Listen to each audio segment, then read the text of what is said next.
Hello students, कैसे हो आप? सब बढ़िया, फर्स्ट क्लास। ज़िंदगी के मज़े ले रहे हो या ज़िंदगी तुम्हारे मज़े ले रही है? दोनों। तो भाई टर्म 2 आ गया अब तो। क्या आ गया भाई?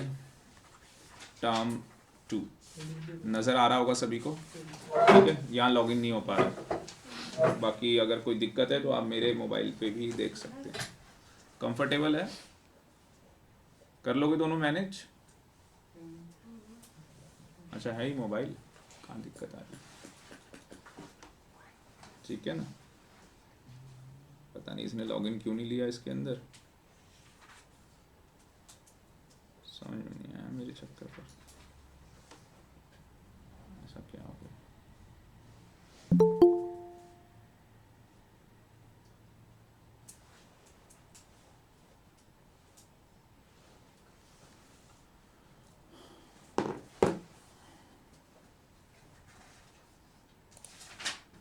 यहाँ से लॉगिन हटाता हूँ एक बार।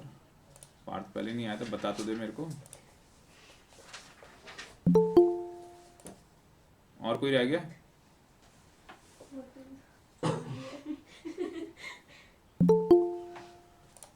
प्रत्यक्ष भाई, प्रत्यक्ष तो कहाँ चला गया बर्फ में।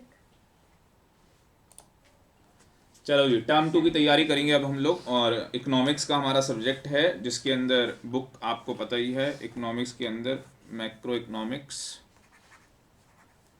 ठीक है ना।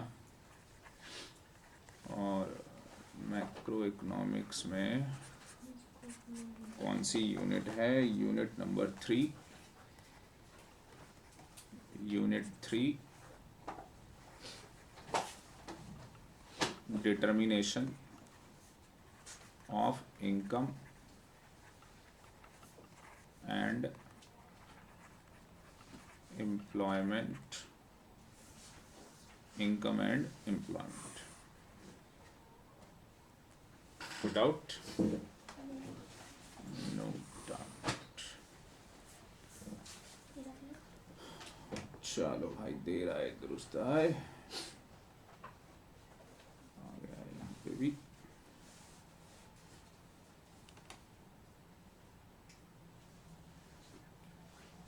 भाग गया क्या?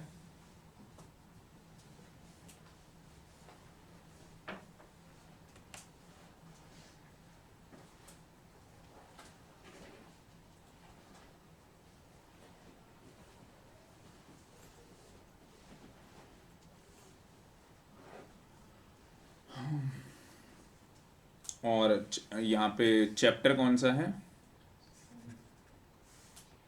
चैप्टर है हमारा 7। चैप्टर 7 है भाई।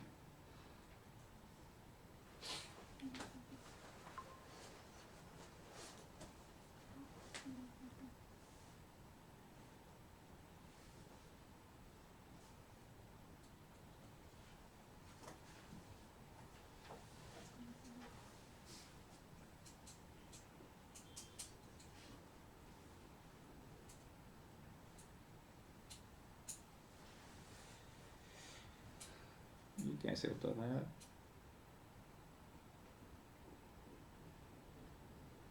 ये कैसे हटने वाला है?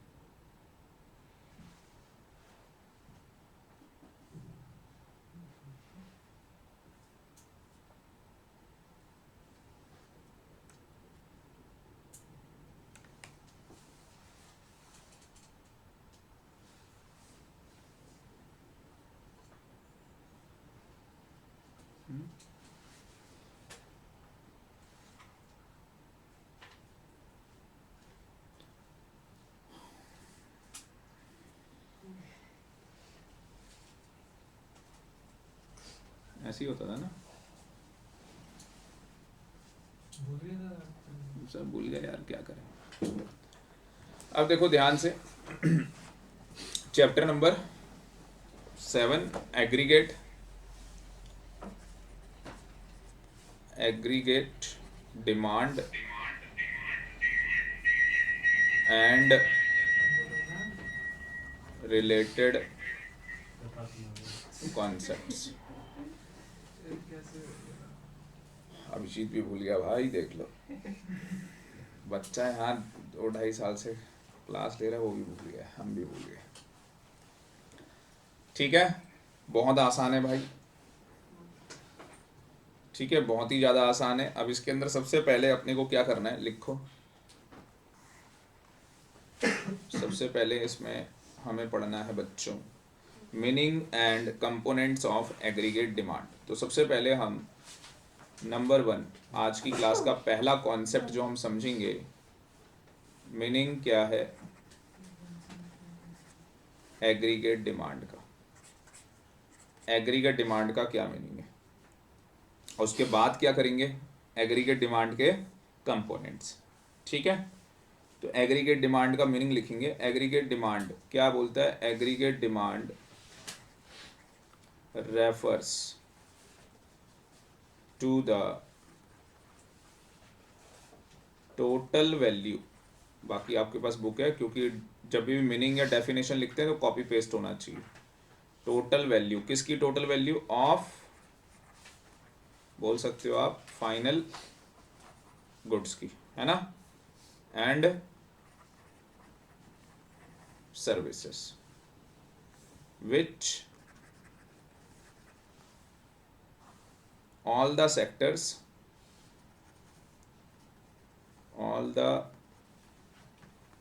sectors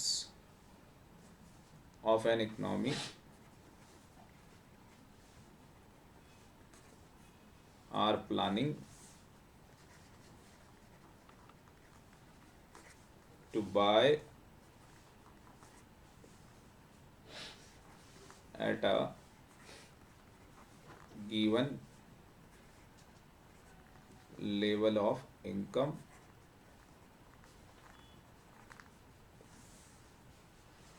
during a period of one accounting year।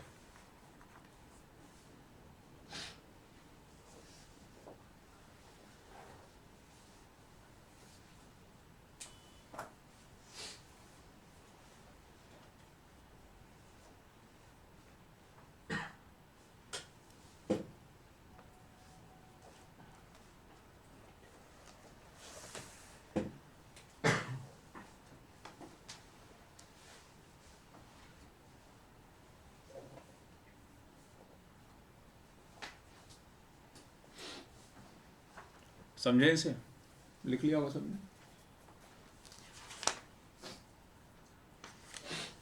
सुनो अब कहानी क्या है भाई। एग्रीगेट क्या है, डिमांड है। तो एग्रीगेट जो डिमांड है वो हमारा क्या है, एक एग्रीगेट एक्सपेंडिचर है। एग्रीगेट डिमांड क्या है हमारा, एक एग्रीगेट एक्सपेंडिचर है। देखो सभी को पता है एक्सपेंडिचर क्या होता है, खर्चा होता है। तो यहाँ पे जो हम खर्चे, अच्छा एग्रीगेट का मतलब चीज़ों को जोड़ देना होता है। एग्रीगेट वर्ड का मतलब होता है चीज़ों को जोड़ दो। जैसे मैंने 5 पेपर दिए, अकाउंट्स का एग्ज़ाम दिया, इको दिया, मैथ का पेपर दे दिया, इंग्लिश का दे दिया भाई, हिंदी का दे दिया, बिजनेस भी है मतलब। तो ये आप एग्रीगेट कर रहे हो ना इनका, ये सुनो, उससे क्या होगा, इन सब्जेक्ट के जो मार्क्स हैं वो एग्रीगेट करोगे तो उससे क्या होगा, एग्रीगेट परसेंटेज आ जाएगी। यस और नो, मैं कह रहा हूँ एग्रीगेट 90% है मेरे मार्क्स, कितने में से हैं, नहीं 100 कहाँ से हो गए, ये कितने हो गए, हाँ मतलब 100 में से मेरे 90% आए।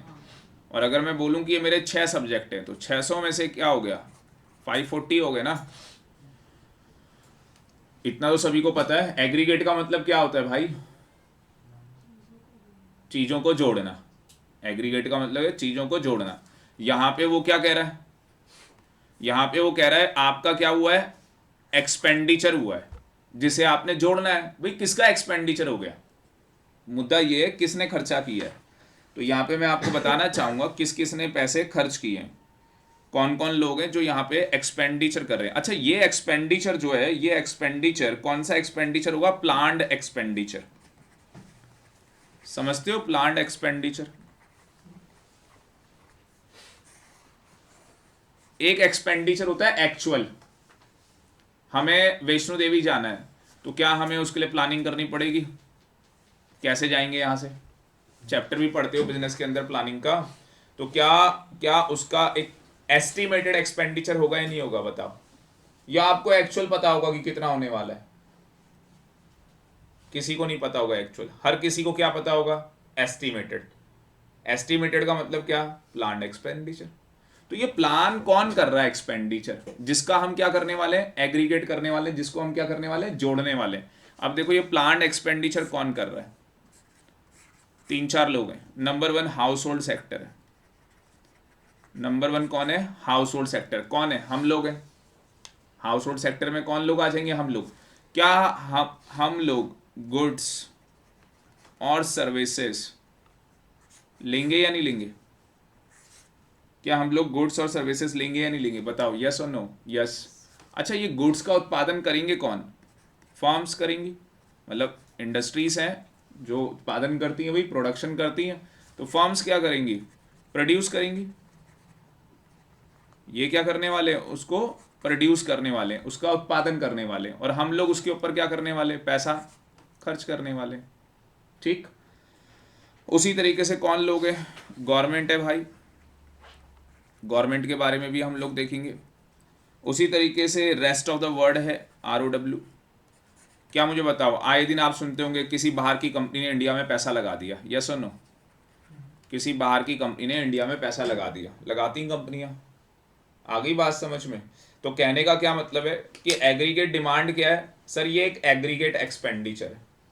एग्रीगेट डिमांड क्या है? एक एग्रीगेट एक्सपेंडिचर है। ये देखो यहाँ पे अगर आप देखोगे तो यहाँ पे एक डेफिनेशन बता दी है उसने, पर इस डेफिनेशन को समझने से पहले हमें इसे डीप में जानना पड़ेगा कि होता क्या है एग्रीगेट एक्सपेंडिचर। तो सर एग्रीगेट एक्सपेंडिचर क्या है? Planned expenditure. It is not a actual expenditure. ये एक्चुअल तो है नहीं, ये तो एक क्या किया जा रहा है? प्लान्ड किया जा रहा है कि हाउस होल्ड सेक्टर इतना पैसा गुड्स और सर्विस में क्या करेगा? खर्च करेगा। हाउस होल्ड सेक्टर ने 100 रुपए खर्च करने मान लो। अच्छा, ये कितने टाइम पीरियड में करेगा? 1 अकाउंटिंग ईयर। ये वर्ड वहां पे लिखा था, 1 अकाउंटिंग ईयर में। तो 1 साल के अंदर हाउस होल्ड सेक्टर गुड्स और सर्विस के अंदर ये पैसा खर्च करने वाला है। क्या आप लोग गुड्स और सर्विस में पैसे खर्च करते हो नहीं करते हो? बताओ, यस। क्या फर्म करेगी नहीं करेगी? फर्म भी करेगी। फर्म को क्या करना है? उत्पादन करना है। तो फर्म भी क्या करने वाली है? पैसे खर्च करने वाली है। क्या गवर्नमेंट नहीं करती है? गवर्नमेंट भी करती है। क्या रेस्ट ऑफ द वर्ल्ड नहीं करते? ये भी करते हैं। तो हम सबको क्या करना है? इन सबको क्या करना है? जोड़ना है। और इन सबको जोड़ने से जो आएगा वो क्या होगा? एग्रीगेट एक्सपेंडिचर होगा। मतलब एग्रीगेट का मतलब क्या? टोटल एक्सपेंडिचर हो जाएगा वो, इन सबका मिला के। तो क्या देखो, अब कैसे बोल सकते हैं हम लोग? डेफिनेशन अगर मैं पढ़ूं तो क्या लिखी है? एग्रीगेट डिमांड क्या है? एग्रीगेट डिमांड ही है ना। एग्रीगेट डिमांड, डिमांड का मतलब समझ ही गए। ये डिमांड कौन कर रहे हैं? 4 सेक्टर कर रहे हैं। लिख लो ऐसे, कितने सेक्टर डिमांड कर रहे हैं? 4 सेक्टर। ठीक है, कौन कौन से सेक्टर हैं? हाउस होल्ड सेक्टर डिमांड कर रहा है, हाँ जी। फर्म डिमांड कर रही है, गवर्नमेंट कर रही है, और रेस्ट ऑफ द वर्ल्ड। ये वो सेक्टर हैं जो क्या कर रहे हैं? डिमांड कर रहे हैं। देखो इको बहुत आसान होती है। हमें लैंग्वेज क्या है, अब सब्जेक्टिव पेपर है तो यहाँ याद करनी होगी। वो लैंग्वेज याद कैसे रहेगी? जब मुझे चीज़ें क्लियर होंगी। क्लियर नहीं होंगी तो मैं रट्टा मारूंगा, आज याद होगा, कल रहेगा, परसों तक भूल जाऊंगा भाई। मेरे जैसा बच्चा तो भूल जाएगा, जो रट्टा नहीं मार सकते। तो एग्रीगेट डिमांड क्या है बेटा? Household sector, firm. तुम्हारे लिए उल्टा कर दूं क्या? बस फिर कहाँ दिक्कत आ रही है? मजे ले रहे हैं? अच्छा, तो aggregate demand refers to the total value. Total value किसकी? फाइनल गुड्स और सर्विसेज की। यस और no? Which all sector of an economy. जितने भी सेक्टर है इकोनॉमी के अंदर, कितने सेक्टर हैं? 4। इट इज अजम्पशन, ये एक अजम्पशन है इकोनॉमिक्स की। 4 सेक्टर हम लोग ले रहे हैं, ठीक है। कितने सेक्टर ले रहे हैं बच्चों? 4 सेक्टर ले रहे हैं इकोनॉमी के अंदर। क्या किया गया है? Are planning to buy. क्या इन सब ने प्लानिंग की है नहीं की है बाय करने की? कि हम इतना गुड्स में करेंगे, हम इतना सर्विस में करेंगे, यस और no? At a given level of income, हर किसी की क्या होगी? अपनी एक इनकम होगी during a period of time. और वो क्या होगा, sorry, during a period of 1 accounting year. ये काम कब होना है, 1 अकाउंटिंग ईयर। देखो अब याद हो गया असली में। Aggregate demand refers to the total value of, total value किसका, of final goods and services which all sectors are क्या, प्लानिंग कर रहे हैं, यही है ना। वो सेक्टर है कहाँ के, इकोनॉमी के।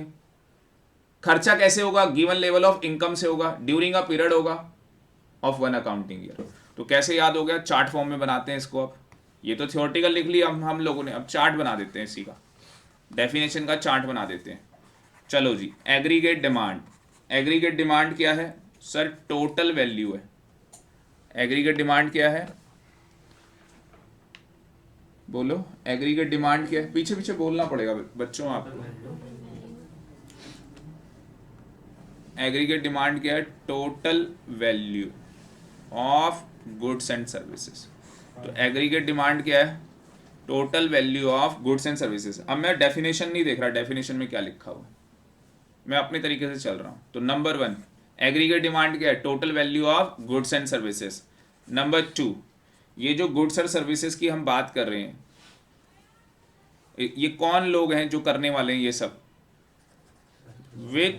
विच ऑल सेक्टर, विच ऑल सेक्टर, यही है ना, which all the sector, all the लिख लो, विच ऑल द सेक्टर्स, कहाँ का सेक्टर, कहाँ पे होंगे, ऑफ एन इकोनॉमी, इकोनॉमी के अंदर होंगे। जब भी इकोनॉमी लिखेंगे तो ऐसे लिखेंगे ना, एन लगाएंगे ना आगे, यस और नो। और सेक्टर में दा क्यों लगा दिया, इतनी तो इंग्लिश सभी को आती है ना भाई, इतनी तो मैंने भी सीख ली थी कि दा कहाँ लगना है, एन कहाँ लगेगा। आ गई बात समझ में। तो एग्रीगेट डिमांड क्या है बताओ, एग्रीगेट डिमांड क्या है, रेफर्स। एग्रीगेट डिमांड क्या है, रेफर्स। क्या रेफर कर रहा है, total value of goods and service. Aggregate demand क्या कर रहा है, रेफर कर रहा है, क्या रेफर कर रहा है, total value of goods and service. अब ये सेक्टर है, कहाँ है ये सेक्टर, इकोनॉमी के अंदर। ये सेक्टर कहाँ पे है, इकोनॉमी के अंदर। ये सेक्टर कर क्या रहे हैं, प्लानिंग कर रहे हैं। ये सेक्टर क्या कर रहे हैं, प्लानिंग कर रहे हैं। किस चीज़ की प्लानिंग कर रहे हैं, हाँ जी, प्लानिंग ऑफ एक्सपेंडिचर लिख सकते हो आप। वहां पे क्या लिखा था, बाय लिखा था ना, क्या मैं प्लानिंग ऑफ एक्सपेंडिचर लिख सकता हूँ, नहीं लिख सकता। क्या सोच रहे हैं ये लोग, प्लान करने की, खर्चा करने की, प्लानिंग ऑफ एक्सपेंडिचर करने की। अच्छा, जो ये पैसा खर्च करेंगे, वो पैसा खर्च कैसे होगा, गिवन लेवल ऑफ इनकम होगी, यस और no, at a given level of income. और ये हमें कब देखना है, given level of income, during a period of, during a period of 1 accounting year, यही है ना।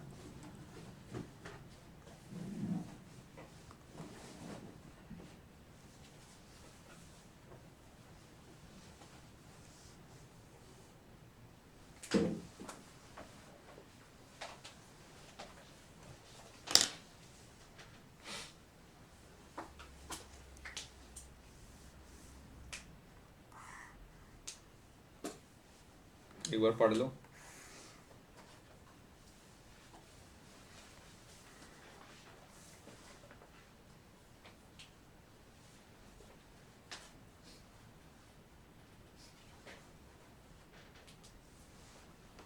चलो देखो, क्या ऐसे बोल सकते हैं, जो मैं बोलूं बस वो बताना, कि ऐसे बोल सकते हैं, नहीं बोल सकते। एग्रीगेट डिमांड में क्या हो रहा है, टोटल वैल्यू ऑफ गुड्स और सर्विसेज की बात हो रही है। किसकी बात हो रही है, टोटल वैल्यू ऑफ गुड्स और सर्विसेज की बात हो रही है। और ये काम कौन कर रहा है, ऑल सेक्टर, सारे सेक्टर कर रहे हैं। कितने सेक्टर हैं, 4 सेक्टर हैं इकोनॉमी के अंदर।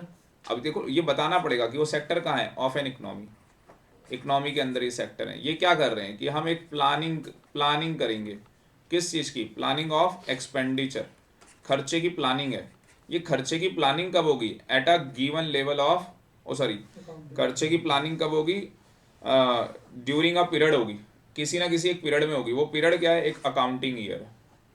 और ये सब कुछ किसकी हेल्प से हो पाएगा, जो हमारे पास क्या होगा, लेवल ऑफ इनकम होगी। इनकम ही नहीं होगी तो हम कर कैसे पाएंगे। तो अगर की पॉइंट्स की बात करें तो की पॉइंट सभी को पता लग गए होंगे क्या क्या आ गए एग्रीगेट डिमांड के अंदर। टोटल वैल्यू ऑफ गुड्स और सर्विस आ गया, उसके बाद सेक्टर आ गया, वो सेक्टर कहाँ पे है, इकोनॉमी के अंदर है। क्या कर रहे हैं सर, प्लानिंग कर रहे हैं एक्सपेंडिचर की। वो प्लानिंग जो एक्सपेंडिचर की कर रहे हैं वो खर्चा होगा कैसे, लेवल ऑफ इनकम से होगा। कब होगा, ड्यूरिंग अ पीरियड होगा। वो पीरियड क्या है, वन अकाउंटिंग ईयर। याद हो गया या नहीं हो गया, दिमाग में घुस गया या नहीं घुस गया, बिल्कुल मस्त। ठीक है, अब आ जाओ। इन अदर वर्ड्स, ये सारी कहानी लिखी है नहीं लिखी है, लिखा है ना यहाँ पे, पढ़ के देख लो। इन अदर वर्ड्स क्या लिखा है, aggregate demand is the aggregate expenditure. Aggregate demand is the aggregate expenditure. The different sector, that different sector of an economy are willing to incur. Yes or no? ये different sector क्या करने वाले हैं, ये पैसा खर्च करने वाले हैं। ये different sector क्या करने वाले हैं, ये पैसा खर्च करने वाले हैं। कब खर्च करेंगे पैसा, during a given period of time. It means aggregate demand, aggregate demand क्या है, एग्रीगेट एक्सपेंडिचर है। क्या मैं उसका aggregate demand is equal to aggregate expenditure, लिख लो। Aggregate demand is equal to aggregate expenditure. Aggregate demand is equal to aggregate expenditure.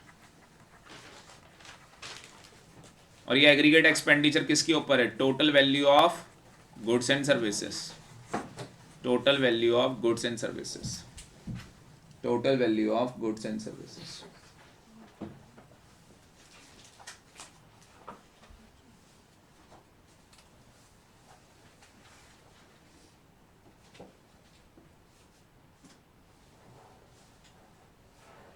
आगे देखो लिखा गया है, it is the important note, aggregate expenditure refers to planned expenditure. मैंने बोला ना आपको ये कैसा एक्सपेंडिचर है।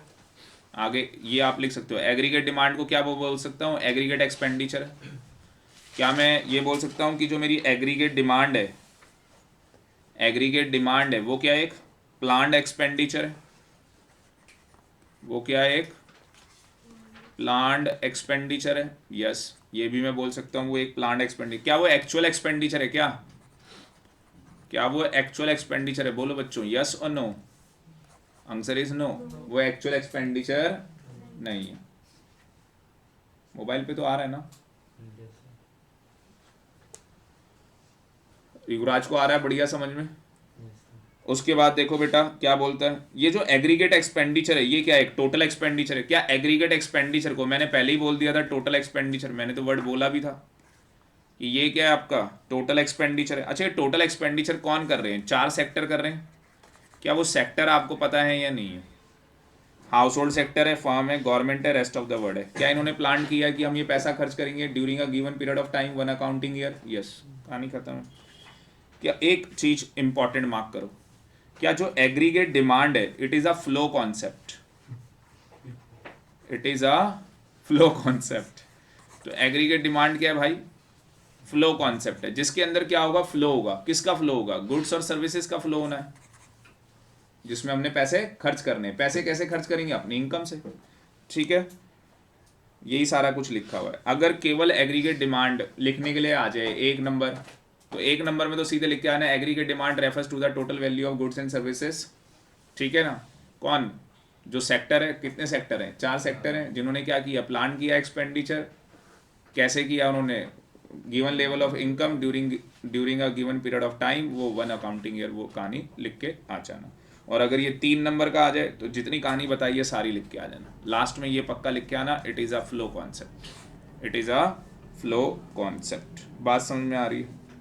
और ये फ्लो कॉन्सेप्ट भी कब है, during a given period of time. और वो गिवन पीरियड ऑफ टाइम क्या है, वन अकाउंटिंग ईयर।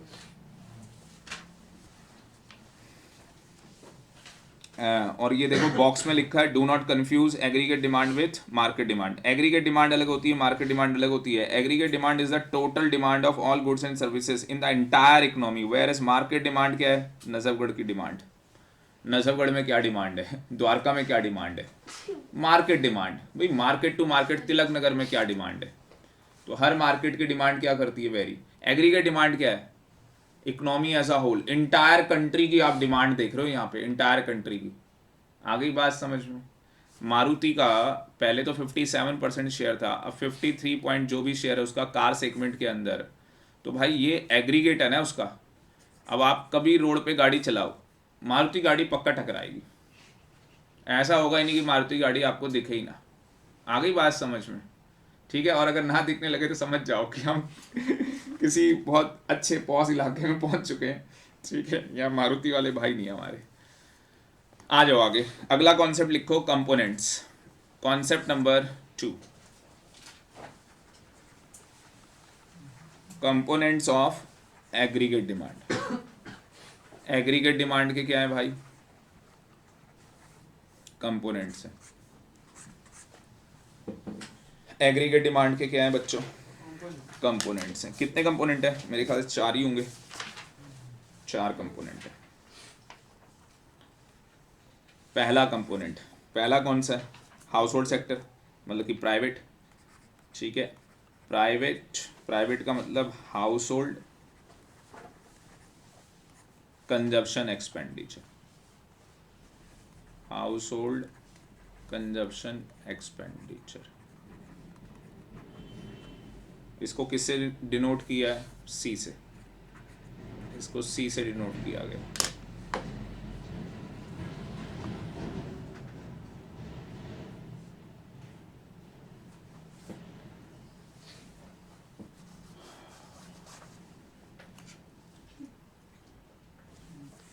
चलो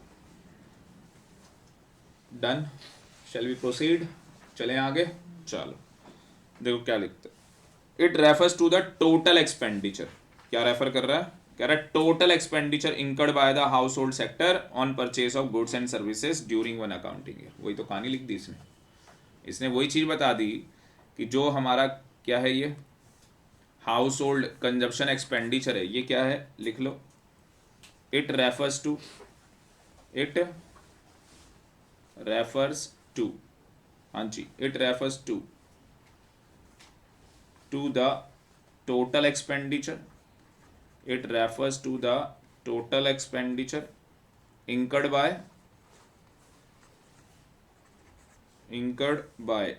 household on purchase of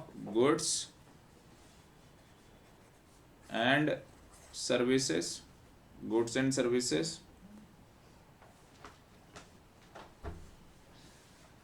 during a period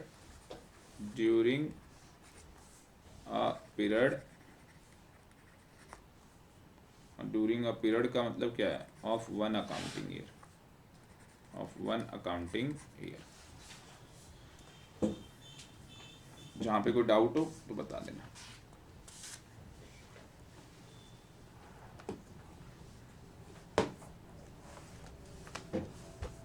आगे देखो बुक में क्या लिखा है, इसमें किसी को कोई डाउट नहीं होगा।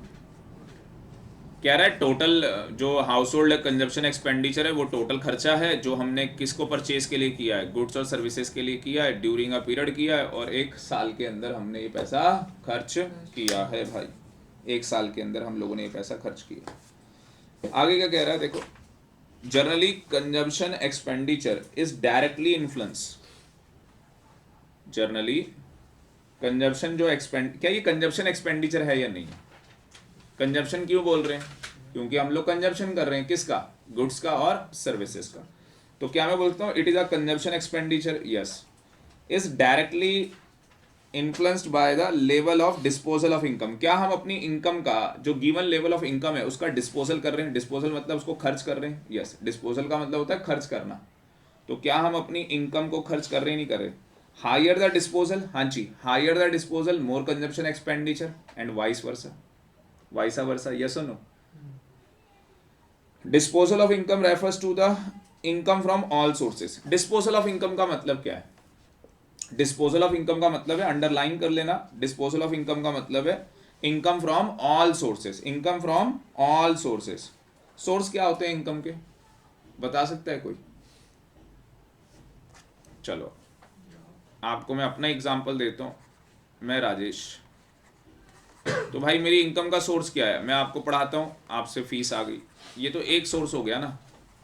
मैं क्लासेस देता हूँ, यहाँ पे मैंने क्लासेस दे दी, श्याम विहार में दे दी, लक्ष्मी नगर में मैंने क्लासेस दे दी, ये मेरी इनकम का एक सोर्स हुआ। और क्या सोर्स होता है? और मैं आपको बताता हूँ, स्टॉक मार्केट है, स्टॉक मार्केट है या नहीं है?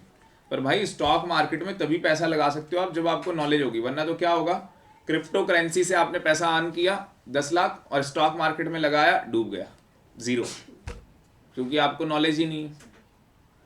आपको कैसे पता लगेगा किसी को स्टॉक मार्केट की नॉलेज है? आप मत खरीदो ना शेयर, आप मेरे से आज एक शेयर ले लो, मतलब डिजिटल है ना, आप स्क्रीन में देख लो। स्टॉक मार्केट पता है सभी को?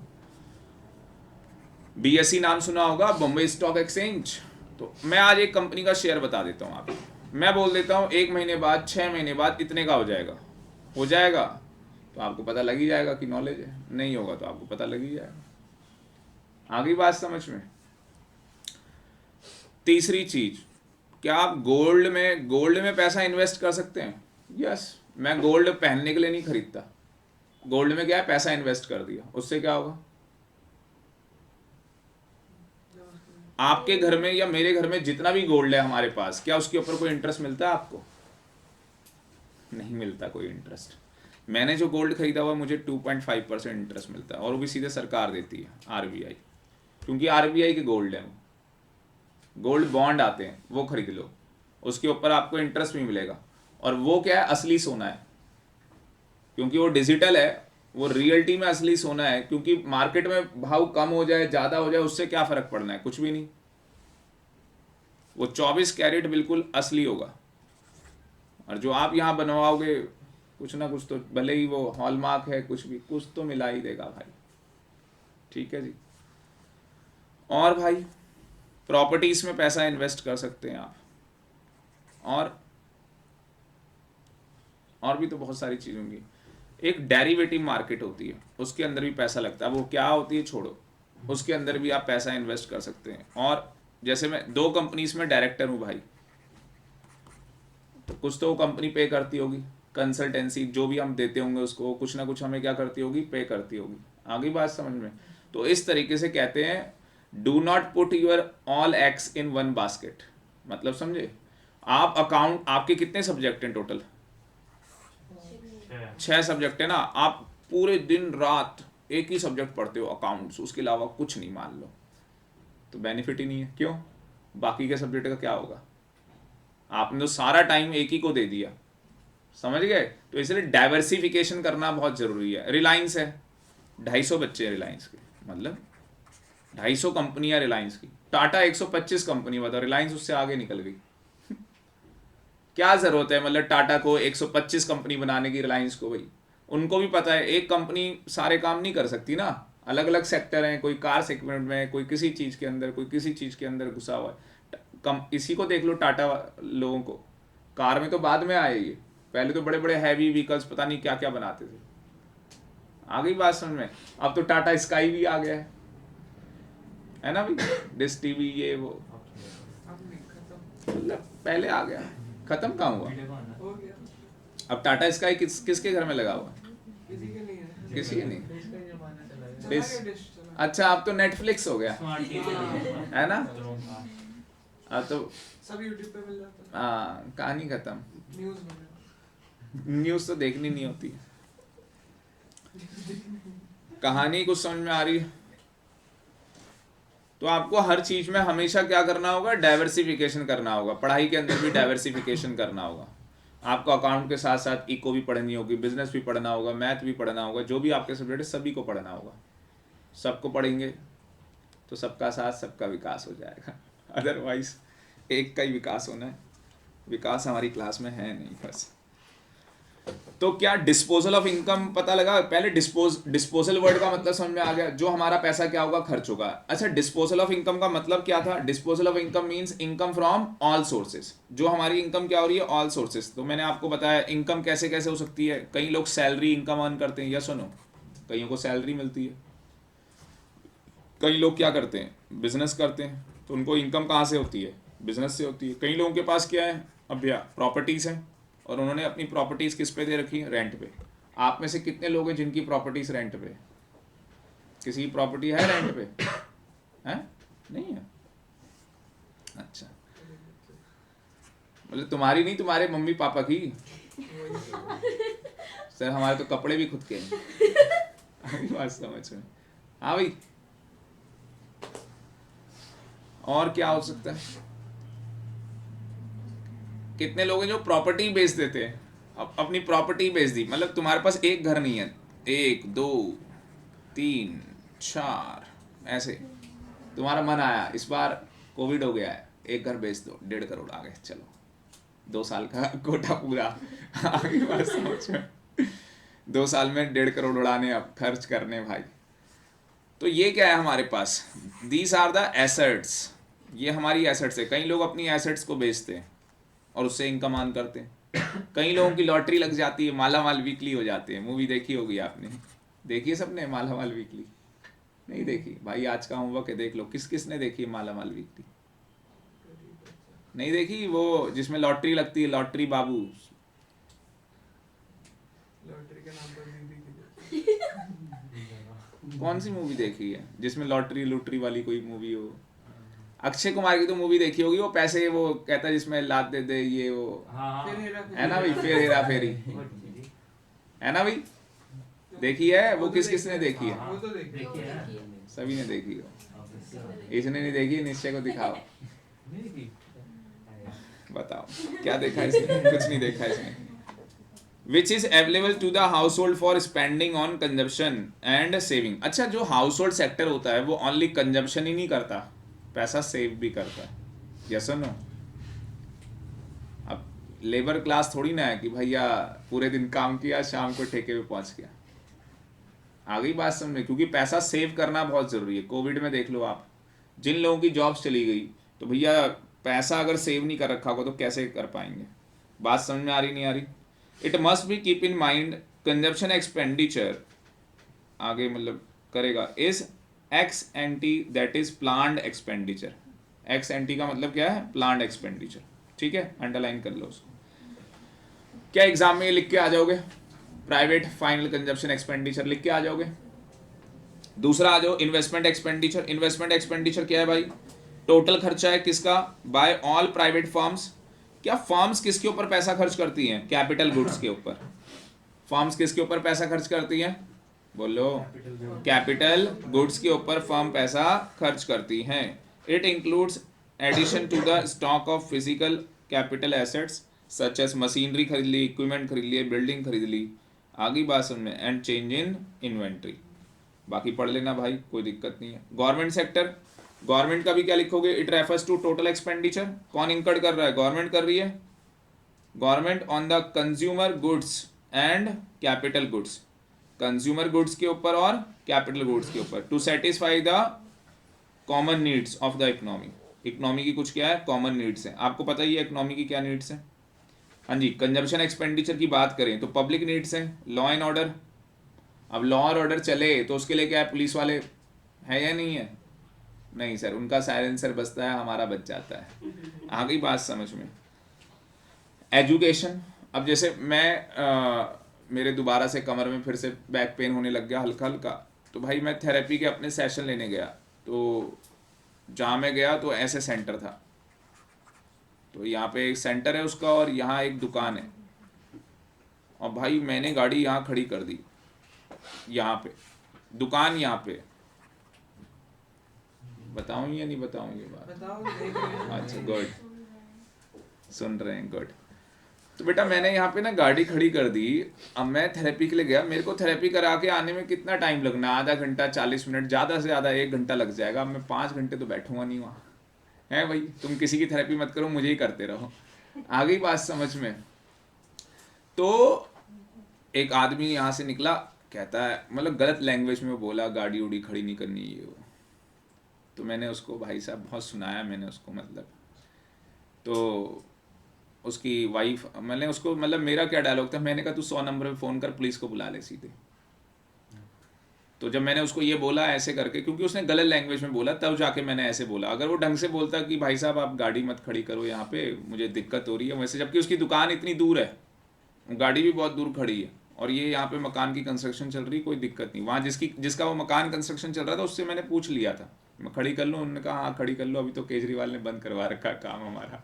तो कह रहा काम नहीं होना है। 1-2 हफ्ते पहले की बात बता रहा हूँ आपको। हाँ पोल्यूशन के चक्कर में। तो मैंने उसको बोला भाई पुलिस वालों को फ़ोन कर ले, तू बुला ले पुलिस को। कह रहा मैं एडवोकेट हूँ। तो मैंने क्या हो गया, मैं भी लीगल डिपार्टमेंट से हूँ, मैं क्या दिक्कत है उसमें, बुला ले। फिर उसकी वाइफ आ गई, आप बहुत तेज़ बोल रहे हैं, लाउड साउंड है आपका। मैं टीचर हूँ, क्या करूँ, मेरी आवाज़ ही इतनी तेज़ है। गली के सारे लोग ऐसे देखने लग गए उसकी, जो भी हो गए आसपास बिल्डिंग। मैं भैया बात जो आपको करनी चाहिए, वे ऑफ टॉकिंग आपका सही होना चाहिए सबसे पहले। ये थोड़ा ना कि आप 56 इंच की मोदी जी बन जाओगे हर जगह, ठीक है, तो वो काम नहीं चलेगा। फिर हम भी बाजी राव हुए हैं। रोहित को बुलाना पड़ेगा। कहानी कुछ समझ में आ रही है, आ रही नहीं आ रही है? ऐसी एक कॉलेज वाला सीन बताया था आपको मैंने अपना। हमारे कॉलेज में क्या आपको पता होगा, अब तो कॉलेज के बाहर वो पीसीआर खड़ी होती है एक, है ना? तो ये पहले नहीं होती थी, ये काम 2005 से हुआ है, जब हमारे कॉलेज में ऐसा हुआ, मर्डर हो गया था, तब से ये काम हुआ 2005 से कि हर कॉलेज के बाहर एक पीसीआर मैंडेटरी भाई। और आपके सर कॉलेज ही नहीं जा रहे थे, हम तो एक हफ्ते से कॉलेज नहीं जा रहे थे भाई, हमें तो पता ही नहीं हमारे कॉलेज में मर्डर हो गया किसी का। हम तो कैंटीन में बैठे थे, पुलिस वालों ने मुझे ही पकड़ लिया। और मेरे को इसलिए पकड़ा, मेरे पास कॉलेज का आई कार्ड ही नहीं था, और मैं ही आई कार्ड बनाता था बच्चों के। मैं ही खुद बनाता था बच्चों के आई कार्ड। हमारे पास वो आई कार्ड का सब कुछ होता, और ठप्पा उप्पे सब मेरे पास होते थे। अब मेरे पास वो आई कार्ड था नहीं, हमें क्या जरूरत है रखने की, जब सारी दुनिया हमें जानती है, हमें क्या रखने की। जो सेकेंड ईयर में थे हम लोग, तो उन्होंने पकड़ लिया था कि भाई आई कार्ड नहीं है, ये इसी स्कूल मतलब कॉलेज का है या नहीं है। तो बच्चों ने बताया हाँ भाई इसी कॉलेज का है ये, ठीक है यही तो है, और कौन है। आ गई बात समझ में। तो कहीं नहीं ले गए वो पकड़ के, बस उनका ये था कि बच्चे जो बैठे हैं कैंटीन में हर जगह वो कॉलेज के होने चाहिए, ऐसे नहीं आउटसाइडर। तो पहले यही होता था, बाहर के बच्चे आ जाते थे, तो उस तरीके से वो समझ गए दबंगगिरी, और वो क्या बोलते हैं उसको, तेरे नाम जैसे काम हो जाते थे। आगे बात समझ में।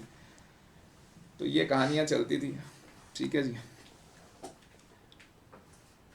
चलो, तो ये इन्वेस्टमेंट एक्सपेंडिचर, गवर्नमेंट एक्सपेंडिचर, कहानी को समझ में आई। गवर्नमेंट पैसा खर्च कर रही है किसके लिए? लॉ एंड ऑर्डर के ऊपर बात आई थी, देखो लॉ एंड ऑर्डर। अब वो जहाँ गाड़ी आपको खड़े करने के लिए मना कर रहा है, ये कर रहा है, वो कर रहा है, उसकी ज़मीन भी थोड़ी ना है वो रियलिटी में, ठीक है ना?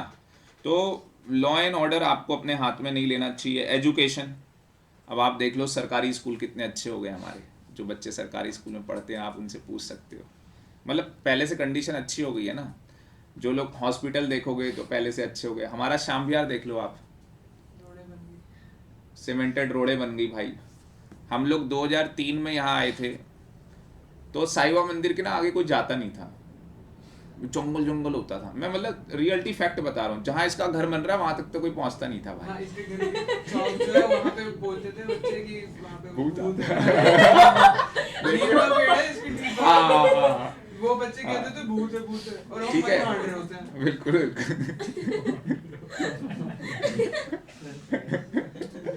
आज तो भूत है। तो निश्चय को डरा मत। नहीं, पता है। तो उसके बाद अगर पता होगा आप लोगों को, तो जैसे ये खेतों में रास्ते नहीं होते ऐसे, तो इधर गलियों में ऐसे रास्ते होते थे।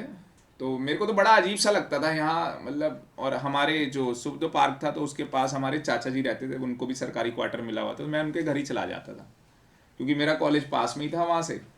मेरे को यहाँ आने का ना मन नहीं करता था। और गोला डेयरी आती तो ऐसे भैंसें आ गई, क्या हो गया है ये, अजीब सा मतलब एक माहौल होता था बिल्कुल। किसी ऐसी लगा था, किसी को पहली बार लेके आओ ना तो भाई कहाँ ले जा रहा है, जैसे गोला डेयरी आता तो पूछ लेते थे कहाँ ले जा रहा है, ये थोड़ी दिक्कत सी लग रही है, आप खोपचे में ले जा रहे हो क्या? गलत जगह। आ गई बात समझ में। फिर धीरे धीरे क्या हुआ भाई, जो वो मतलब रास्ते थे वो रोड बनी, ठीक है, रोड बनने में भी टाइम लगा। फिर जो हमारा घर है तो उसके बाहर ही तालाब बन जाता था भाई साहब, बड़ा सा तालाब। तो जैसे बच्चे आते थे पढ़ने तो वो नाव लेके या स्विमिंग करके आते थे, बेचारों को ऐसे करके आना पड़ता था। या रस्सी में नहीं चलते हैं जैसे लोग, वो क्या होता है वो सर्कस होते हैं, सर्कस में लोग चलते हैं रस्सी के ऊपर, ऐसे बच्चे ईंट के ऊपर चला करते थे भाई, ऐसे चल के आते थे, ऐसे हालात होते थे। तो वो काम हुआ मेरे ख्याल से 2010-11 के आसपास काम हुआ वो रोड बनने वाला, और आज 2021 आ गया। 10 साल बाद कहीं तो सीमेंटेड रोड बनी। अब कह रहे हैं सीवर लाइन, तो मैंने कहा भाई वो भी 10-15 साल तो उसमें भी आधी लगेंगे। बंद होती है 10-15 साल उसमें भी लग ही जाएंगे। ये तो कहानी है, ठीक है। और दूसरी एक चीज़ तो आपको पता ही होगी कि वो लोगों का अब एक काम हो गया, जब से नालियाँ बनी लोग नालियाँ ही साफ करते रहते हैं बेचारे, ठीक है। तो ये बड़ा दुखदाई है। हाँ पहले रोड पे रहता था मुझे नहीं पता। अच्छा ये था ना। मैं सिंपल लॉजिक। तो श्याम विहार में लॉ एंड ऑर्डर हुआ है सही, हेल्थ, एजुकेशन, हेल्थ, ट्रांसपोर्ट, ठीक है, वो सब कुछ यहाँ पे किया गया है भाई। और दूसरी बात करें तो हाईवे भी यहाँ से जाएगा, ठीक है। रोड आपको पता ही है, पावर प्लांट, तो ये सब गवर्नमेंट के बारे में बताते हो। गवर्नमेंट आपको पता ही है, गवर्नमेंट पैसा खर्च कर रही है कंज्यूमर गुड्स के ऊपर, गवर्नमेंट पैसा खर्च कर रही है कैपिटल गुड्स के ऊपर। नेट एक्सपोर्ट क्या है? Export indicate demand of goods produce with in the domestic territory of a country by the rest of the world. जो उत्पादन कहाँ होगा? हमारे देश के अंदर होगा, उसकी डिमांड कौन करेगा? रेस्ट ऑफ द वर्ल्ड करेगा, ठीक है। क्या हमारे यहाँ से भी गाड़ियाँ बन के बाहर जाती हैं? यस, आगे बात में हमारे यहाँ से गाड़ियाँ बन रही बाहर जा रही हैं, तो कुछ गाड़ियों की सेल बाहर भी होती है। ऐसे नहीं कि हम इंडिया में ही गाड़ियाँ बेच रहे हैं। इम्पोर्ट क्या रेफर करता है? Import refers to the demand of a resident, मतलब कि हम लोग कौन है? रेजिडेंट है। हम लोग कौन है? रेजिडेंट है। और हम किसकी डिमांड कर रहे हैं? जो गुड्स कहाँ प्रोड्यूस हो रहे हैं? अब्रॉड। क्या हम लोग बाहर के जो गुड्स हैं उनकी भी डिमांड करते ही नहीं करते? करते। स्वीट कॉर्न आप खाते होंगे, तो एक अमेरिकन स्वीट कॉर्न आता है, वो बाहर से आता है। एक तो देसी भुट्टा आता है। आ गई बात समझ में? वो कहाँ का होता है? वो हमारे यहाँ का होता है। एक बाहर का आता है बेटा, वो पूरे 12 महीने आपको मिलेगा। आ गई बात समझ में? तो कंपोनेंट सारे समझ में आ गए हैं आपको? मुझे लगता है इसमें कोई डाउट नहीं होगा, और मुझे लगता है कि आज इतना ही करना चाहिए इसके अंदर। तो यस और नो? ठीक है, तो आज इतना ही करेंगे एग्रीगेट कंपोनेंट तक, ठीक है ना। अब अकाउंट्स की क्लास करेंगे बेटा स्टार्ट।